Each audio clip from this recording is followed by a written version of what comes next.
ನೋಡ್ರಿ ಇವತ್ತೇನೈತ್ಲ ನಾಷ್ಟಾಕೊಂದು ಮಸ್ತ್ ಗರಿ ಗರಿಯಾಗಿ ಬರುವಂತ ದಿಢೀರ್ ದೋಸೆ ರೆಸಿಪಿ ನಾವು ತೋರ್ಸಾತೀವಿ. ಆರೋಗ್ಯಕರ ರೆಸಿಪಿ ಅಂತಾನು ಹೇಳ್ಬೋದ್ರಿ. ದೋಸೆ ಯಾವ ರೀತಿ ಮಾಡೋದಂತ ಹೇಳ್ತೀನೋ ಅದಕ್ಕಿಂತ ಮೊದಲು ನಿಮ್ಗೆ ಪ್ರಿಯಾಸ್ ಕಿಚನ್ಗೆ ಸ್ವಾಗತ. ನೀವೇನು ನಮ್ಮ ಚಾನಲ್ನ ಸಬ್ಸ್ಕ್ರೈಬ್ ಮಾಡಿಲ್ಲ ಅಂದ್ರೆ ಮಿಸ್ ಮಾಡಲಾರ್ದ ಈಗಲೇ ಸಬ್ಸ್ಕ್ರೈಬ್ ಮಾಡ್ರಿ. ಈ ಥರ ದೋಸೆ ಮಾಡೋಕೆ ಯಾವ ರೀತಿ ಹಿಟ್ಟು ಯಾವ್ದು ಯೂಸ್ ಮಾಡಿದೀವಿ ಅಂತ ಇಲ್ಲೇ ತೋರ್ಸಾತೀವಿ ನೋಡ್ರಿ. ಮಿಕ್ಸಿ ಜಾರ್ ಒಳಗೆ 1 ಕಪ್ ಆಗುವಷ್ಟು ಏನೈತೆ ನಾವು ರಾಗಿ ಹಿಟ್ಟು ಹಾಕಾತೀವಿ ನೋಡ್ರಿ. ರಾಗಿ ಹಿಟ್ಟಿನಲ್ಲೇ ಬೀಟ್ರೂಟ್ ದೋಸೆ ಮಾಡೇ ತೋರಿಸಿದೀವ್ರಿ ನಾವು ಇವತ್ತು. ಅದಾದ್ಮೇಲೆ ನೋಡ್ರಿ ಅದ ಕಪ್ಪಿಲೇನ 1 ಕಪ್ ಏನೈತೆ ರವೆ ಹಾಕಾತೀವಿ. ಸಣ್ಣ ರವೆ ಹಾಕಿದ್ವಿ, ಉಪ್ಪಿಟ್ಟು ರವೆ. ಅದಾದ್ಮೇಲೆ ನೋಡ್ರಿ ಒಂದು ಅರ್ಧ ಹೋಳಾಗುವಷ್ಟು ಬೀಟ್ರೂಟ್ ಏನೈತೆ ಸಣ್ಣಂಗೆ ಕಟ್ ಮಾಡಿದ್ವು ಅದನ್ನ ಇದ್ರೊಳಗೆ ಸೇರಿಸಿದ್ವಿ. ಇದನ್ನ ಫಸ್ಟ್ ಸ್ಟಾರ್ಟಿಂಗ್ ಹಂಗೆ ಸ್ವಲ್ಪ ಮಿಕ್ಸಿಗೆ ಹಾಕೊಂಡು ಬರಬೇಕು. ಅದಾದ್ಮೇಲೆ ನೋಡ್ರಿ ನೆಕ್ಸ್ಟ್ ಇದಕ್ಕೆ ನೀರ ಸೇರ್ಸಾತೀವಿ. 1 ಕಪ್ ನೀರ ಇಲ್ಲೇ ಹಾಕಿದ್ವಿ ನೋಡ್ರಿ. ಅದಾದ್ಮೇಲೆ ಅರ್ಧ ಕಪ್ ಹಾಕಿದ್ವಿ. 1.5 ಕಪ್ ಆಗುವಷ್ಟು ನೀರು ನಾವೇನೈತ್ಲ ಇಲ್ಲೇ ಸೇರಿಸಿದ್ವಿ. ಅದಾದ್ಮೇಲೆ ನೋಡ್ರಿ ಇದನ್ನು ಪೂರ್ತಿ ಎಲ್ಲ ಚಲೋ ತಂಗೆ ಈ ರೀತಿ ಮಿಕ್ಸ್ ಮಾಡ್ಕೋಬೇಕ್ರಿ. ಮಿಕ್ಸ್ ಮಾಡ್ಕೊಂಡ ಪೂರ ಸಣ್ಣಂಗೆ ಪೇಸ್ಟ್ ಆಗುವಂಗೆ ಇದನ್ನೇನು ಮಾಡಿರಿ ಮಿಕ್ಸಿಗೆ ಹಾಕೊಂಡ ಬರ್ಬೇಕು ನೋಡ್ರಿ. ಅಲ್ಲೆಲ್ಲೇ ಏನಾರು ಬೀಟ್ರೂಟ್ ಅದು ಉಳಿದಿತ್ತಂದ್ರೆ ಅದನ್ನು ತಗೊಂಡು ಬಿಡೋದ್ರಿ. ಇಲ್ಲೇ ಮಿಕ್ಸಿಗೆ ಹಾಕೊಂಡ ಬಂದದ್ವಿ ನೋಡ್ರಿ. ಈ ಥರ ಪೂರ್ತಿ ಎಲ್ಲ ಚಲೋ ತಂಗೆ ಸಣ್ಣಂಗೆ ಪೇಸ್ಟ್ ಆಗ್ಬೇಕ್ರಿ. ನಮ್ದು ಸ್ವಲ್ಪ ಅಲ್ಲೆಲ್ಲ ಏನು ಬೀಟ್ರೂಟ್ ಉಳ್ದತ್ಲ ಅದನ್ನು ತೆಗೆದ ಇಟ್ಕೊಂಡಿದ್ದೀವಿ ರೀ. ನಾವು ತೆಗೆದ್ವಿ ಸಪ್ರೇಟ್ ಮಾಡಿದ್ವಿ. ನೆಕ್ಸ್ಟ್ ನೋಡ್ರಿ ಇದಕ್ಕೆ ಸ್ವಲ್ಪ ಏನೈತ್ಲ ಸೋಡಾ ಹಾಕತ್ತೀವಿ ನೋಡ್ರಿ. ಸೋಡಾ ಆದ್ಮೇಲೆ ನೋಡ್ರಿ ನೆಕ್ಸ್ಟ್ ಇದಕ್ಕೆ ಏನೈತ್ಲ ಸ್ವಲ್ಪ ರುಚಿಗೆ ತಕ್ಕಷ್ಟು ಉಪ್ಪು ಹಾಕಿದ್ವಿ. ಉಪ್ಪು ಹಾಕಿದ್ಮೇಲೆ ನೆಕ್ಸ್ಟ್ ಏನು ಮಾಡೋದ್ರಿ ಇದನ್ನು ಮಿಕ್ಸ್ ಮಾಡ್ಕೋದ್ರಿ. ಇಷ್ಟ ಆತಂದ್ರೆ ಮುಗಿತ್ರಿ ದೋಸೆ ಹಿಟ್ಟಂತರೂ ದೋಸೆ ಹಾಕಕ್ಕೆ ರೆಡಿ ಆಯ್ತು.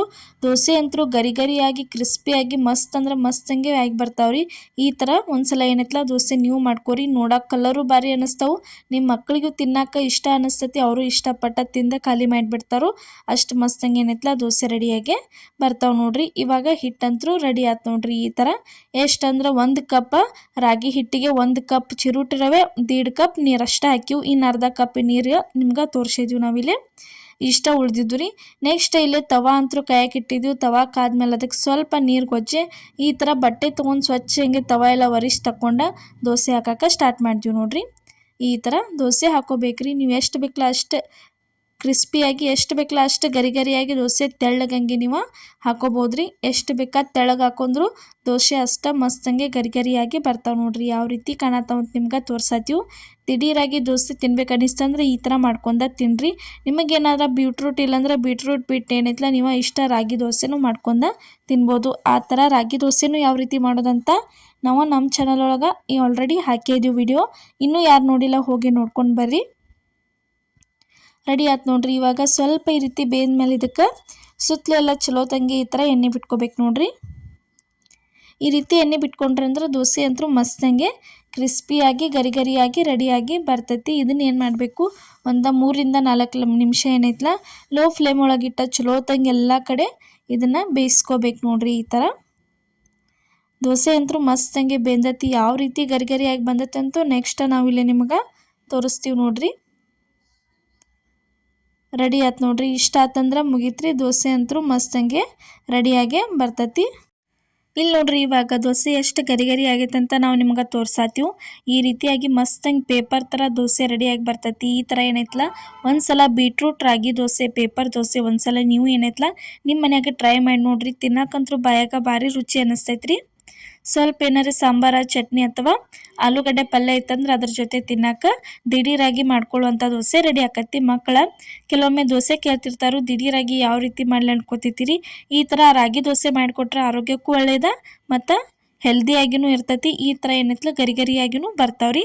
ಒಂದ್ಸಲ ನೀವು ಈ ಮೆಥಡ್ ಒಳಗೆ ರಾಗಿ ದೋಸೆ ಟ್ರೈ ಮಾಡಿ ನೋಡ್ರಿ. ಇವಾಗ ನೋಡ್ರಿ ಒಂದು ದೋಸೆ ಅಂತೂ ರೆಡಿ ಆಯ್ತು. ಅದನ್ನು ತೆಗಿಯಾತೀವಿ ನೋಡ್ರಿ.